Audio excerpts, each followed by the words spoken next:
Students, आज हम पढ़ेंगे क्लास 10 के बिहार बोर्ड का हिंदी पाठ 1 काव्य खंड का गुरु नानक का पद हम पढ़ेंगे और वो फर्स्ट पद है, राम नाम बिनु बिरखे जग जन्म। पद है हमारा, राम नाम बिनु बिरखे जग जन्म। यानी गुरु नानक कवि अपनी भक्ति में हम मानव को, हम सभी को बताने का प्रयास किया है कि हे मानव, अगर तुम इस संसार में जन्म लिए हो तो राम नाम बिनु बिरथे जग जन्मा। राम के नाम के बिना इस जग में तुम्हारा जन्म लेना व्यर्थ है। राम के नाम के बिना इस जग में तुम्हारा जन्म लेना व्यर्थ है। अगली पंक्ति है, बीखू खावे बीखू बोले बीखू नावे निफलु मटी भ्रमण। यानी कि जो हमारी बोली है, जो हमारी भाषा है, वो राम नाम के बिना विष के समान हो जाती है। बीनू नावे निफलु मटी भ्रमणा, और हमारी जो बुद्धि है वो भ्रष्ट हो जाती है। अगली पंक्ति है, पुस्तक पाठ व्याकरण बखाने संधिया कर्म निकाल करे। यानी कि गुरु नानक कहते हैं, हम मनुष्यों को शिक्षा देते हैं कि जिस प्रकार किताब में व्याकरण का बखान होता है, वैसे ही हम अपने जीवन में संध्या के समय अपने प्रभु के लिए उपासना करते हैं। समय निकाल के प्रभु के लिए उपासना करते हैं। बीनू बीनू गुरु शब्द मुक्ति कहाँ, प्राणी राम नाम बीनू और जय मरे।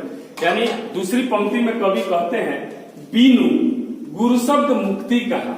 यानी कि इस शब्द के बिना, किस शब्द के बिना?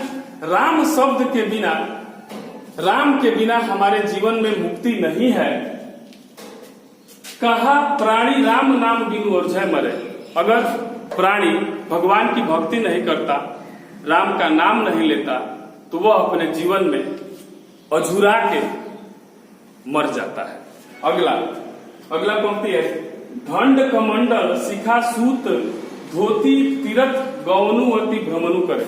यानी कि हम मानव के लिए, मैं इसकी चर्चा विस्तृत में नहीं करता हूं, सिर्फ टू दी पॉइंट लाइन पे मैं चल रहा हूं। अगर विस्तृत चर्चा करूं तो काफी समय लगेगा, 4 से 5 घंटे हो जाएंगे और आपको सिर्फ सिलेबस लेके चलना है। इसलिए मैं इसकी विस्तृत चर्चा नहीं कर रहा हूं अपने यूट्यूब चैनल पे।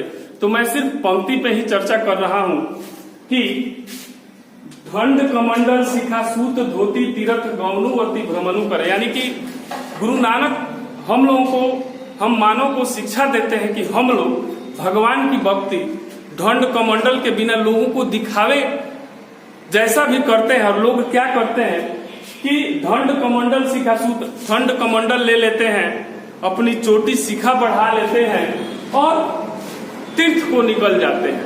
लेकिन वो अपने सच्चे हृदय से प्रभु राम की, भगवान की भक्ति नहीं करते। राम नाम बिनु संत न आवे, जपि हरि हरि नाम सुपारू पर। राम नाम बिनु शांति न आवे। यानी कवि कहते हैं कि आप कितना शिखा दंड कमंडल ले लीजिए, तीर्थ की यात्रा कर लीजिए, लेकिन जब तक आप अपने जीवन में राम का नाम नहीं लेंगे, तब तक आपके जीवन में शांति नहीं आएगी। और जब भी हरि हरि नाम सुपार, और हरि का नाम हम ले लेते हैं, भगवान का नाम ले लेते हैं, तो हमारा जीवन सफल हो जाता है। अगली पंक्ति है, जटा मुकुट तन भस्म लगाई वसन छोड़ी तन नग्न भय। लोगों को दिखाने के लिए कि हम भगवान की भक्ति करते हैं, प्रभु राम की भक्ति करते हैं, लेकिन फिर भी वो मन से भगवान की भक्ति नहीं करते। और क्या करते हैं, जटा अपनी चोटियां बढ़ा लेते हैं, तन भस्म लगाई, तन पे भस्म लगा लेते हैं, वसन छोड़ी तन नग्न भय, और वस्त्र को छोड़ के नग्न हो जाते हैं।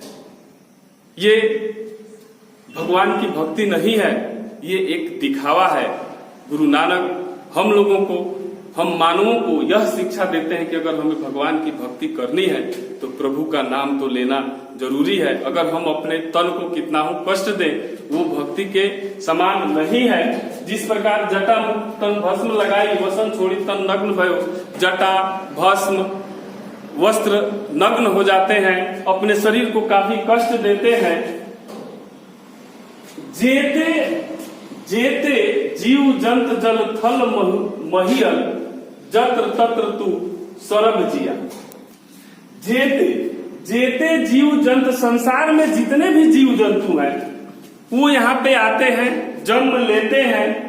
जत्र तत्र तू सरब जिया, और जैसे तैसे जीते हैं, लेकिन अपने जीवन में अगर प्रभु की भक्ति, राम की भक्ति, भगवान की भक्ति नहीं करते हैं। गुरु प्रसादी राखिले जन को हरिरस नामक झोली पिया। यह गुरु नानक कहते हैं कि यह गुरु का प्रसाद है। कैसा प्रसाद है? भगवान की भक्ति का। अगर हे मानव, यह गुरु का प्रसाद है, यह मेरा प्रसाद है कि तुम अगर भगवान की भक्ति करोगे तो तुम्हारा जीवन सफल होगा, तुम्हारा जीवन सुखमय होगा। गुरु नानक के दूसरे पार्ट में हम चलते हैं, और गुरु नानक ने यहाँ पे हम लोगों को बताया है, जो नर दुख में दुख नहीं माने, जो मनुष्य दुख को दुख नहीं मानता। गुरु नानक अपने दूसरे पद में कहते हैं कि जो मनुष्य दुख को दुख नहीं मानता, सुख स्नेह और भय नहीं जाके कंचन माटी जाने। सुख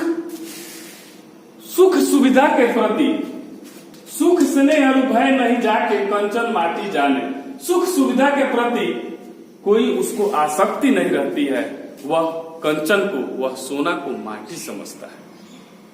सुख सुविधा के प्रति उसकी कोई रुचि नहीं रहती है, वह सोना को भी माटी समझता है। ना ही निंदा ना ही स्तुति जाके लोभ मोह अभिमान, ना ही उसको अपनी निंदा से भय रहता है, और ना ही लोभ मोह अभिमान, और ना ही उसको कोई लाभ होता है, उसको कोई उसका बखान करता है तो उसको अभिमान भी नहीं होता। क्या कर, देखिए पंक्ति कितनी अच्छी है। ना ही निंदा ना ही स्तुति जाके लोभ मोह अभिमान, यानी कि जो किसी की निंदा से नहीं घबराता, जो किसी की निंदा से नहीं घबराता और अपनी प्रशंसा सुन के गर्वान्वित भी नहीं होता, जो किसी निंदा से नहीं घबराता और अपनी प्रशंसा सुन के गर्वान्वित भी नहीं होता। हर्ष शोक ते वह निहारे ना ही मान अपमाना, और ना ही उसको अपने मान और अपमान की चिंता होती है। जिस मनुष्य को ना ही अपने मान अपमान की चिंता होती है।